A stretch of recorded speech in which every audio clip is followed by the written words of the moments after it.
남로당 제주인민해방군 3대 사령관 김이봉입니다. 1924년 북제주군 조천면 와을리에서 태어났습니다. 삼양간이학교를 졸업하고 일제 때 와을리 청년회 단장으로 활동을 했고 8.15 해방 이후 조천면 와을리 구장과 남로당 와을리 인민위원회 위원장을 겸임했습니다. 남로당 제주도당 인민해방군 초대사령관 김달삼 휘하에서 제3지대장 출신으로 활약했습니다.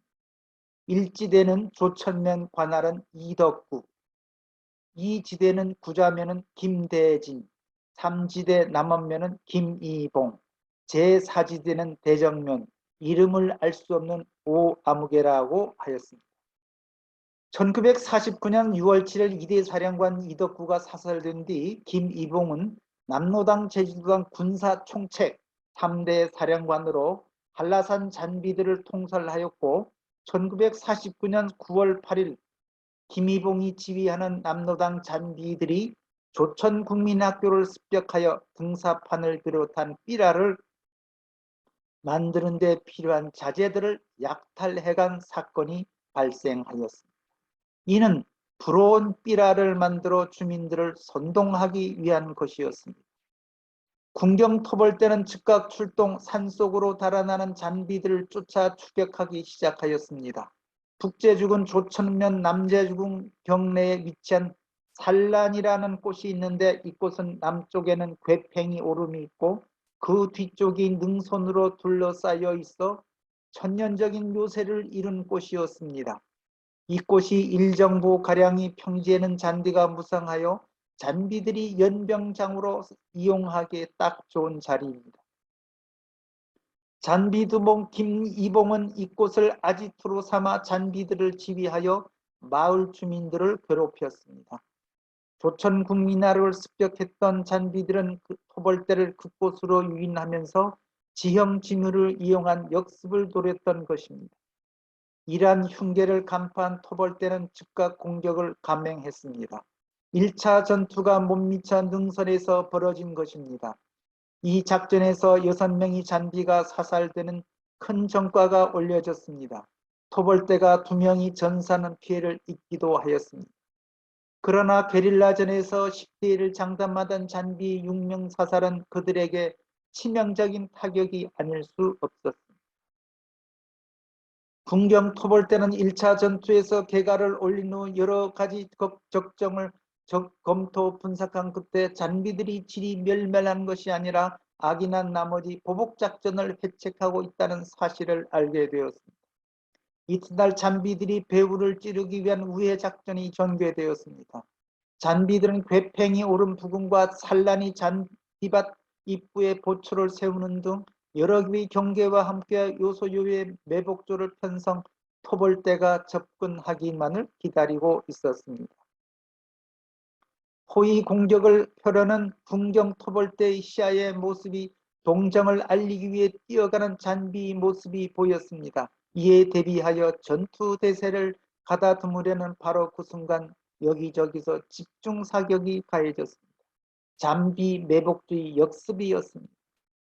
토벌대원 하나둘이 쓰러졌습니다. 괴팽이 오름 북쪽 능선에 설치되어 있는 토벌대 기관총이 업무 사격을 받으면서 집요한 반격전이 벌어졌습니다. 전면 공격보다 처음 계획대로 우회 작전이 유리하다는 것을 판단한 군경 토벌대는 사방으로 대원들을 분산시키면서 유격전으로 전법을 돌리지 않을 수 없었습니다. 해병대와 경찰 일개조가 계곡을 따라 잔비 배후로 접근하였습니다. 잔비들은 눈앞이 토벌대를 이식할 뿐 배후로 찌르고 있는 줄은 전혀 모르고 있었습니다. 토벌대의 작전에 잔비들이 오히려 말려든 것이었습니다. 그런데 지령이 불리하여 하룻밤이 격전이 끝난 후 잔비 6명을 사살하는 전과를 올렸으나 군경 토벌대도 많은 전사자를 내는 희생이 있었습니다. 이는 산란이 전투가 얼마나 불리한 여건하에 이루어진 것인가를 짐작하게 됩니다.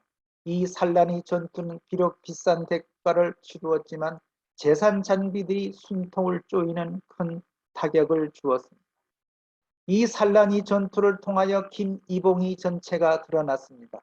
조천국민화를 습격한 후 산간을 따라 잔비들이 이곳까지 도피할 수 있었던 것은 이 지방 지리에 익숙한 자가 인솔하고 있음을 말해주고 있기 때문입니다.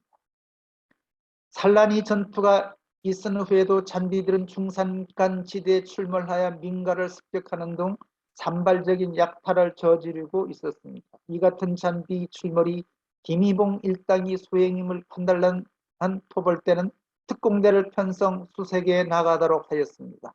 이리하여 근 7개월 동안에 걸친 집요하고도 지루한 김이봉 잔비 집단 토벌 작전이 전개되었습니다.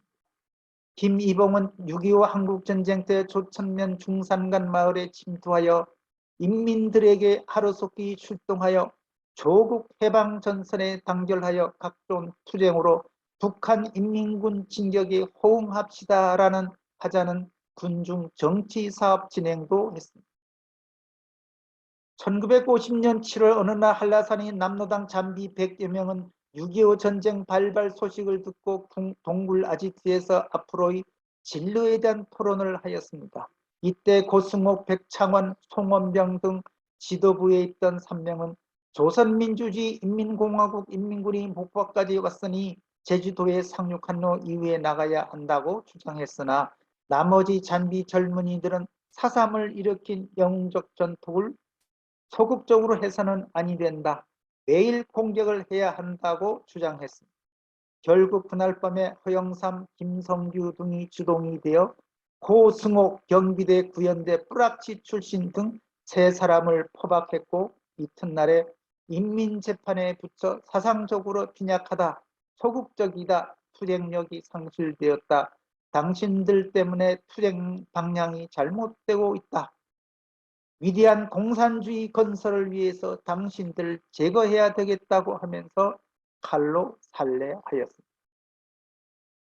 1950년 11월 9일 조천면 와울리에 주둔 중인 경찰 토벌대를 김이봉이 이끄는 잔비 17명이 기습 공격을 감행 경찰관 김일준 29세, 한임택 36세, 부영문 29세, 허창영 21세, 이기환 37세, 김춘배 21세, 현기봉 21세, 문경화 32세, 김태옥 29세, 를 살해하고 경찰관 변기종 22세를 부상시킨 후 카빈과 애만총 10청, 7탄 200발, 경찰복 45점, 소와 말 2마리를 탈취 도주하기도 했습니다.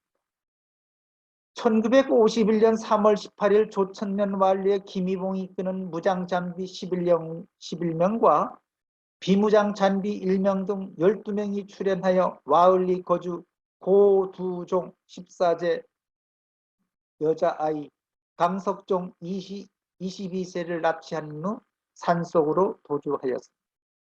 1951년 5월 6일 와을리의 잔비들이 침입하여 마을에 거주하는 20세 한순의 처녀를 납치하여 갔습니다.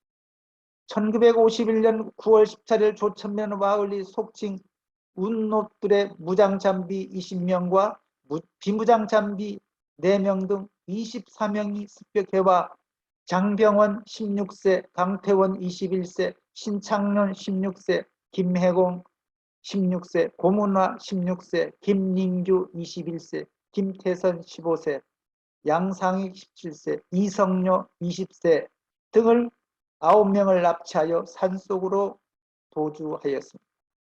1953년 4월 15일 하오 11시 30분경 김이봉이 이끄는 약 20명의 남로당 인민해방군은 조천면 와울리 부근 산록에서 동태훈 총경휘하 박원엽 경위가 직접 이끄는 제주경찰 사찰 유격 중대에게 포착되어 약 40분간에 걸쳐 치열한 교전을 벌이다가 김이봉과 인민해방군 주요 간부 강보홍호 조천 와을리 출신 28세 외 여성 잔비 1명이 함께 사살되었습니다. 김이봉은 초창기 제주 4.3 평화공원의 4.3 희생자로 위패가 봉환되어 있어서 국민들에게 충격을 주며 많은 논란을 불러일으켰던 주인공이기도 합니다. 1951년 1월 15일 제주경찰서에서 작성한 제산 남로당 반란군 장비 명부에는 잔비가 62명이고 납치된 사람은 25명이라고 밝히고 있습니다. 이 명부에는 김이봉은 28세로 남로당 반란군 군사총책 1948년 6월에 입선하였다고 기록되어 있습니다.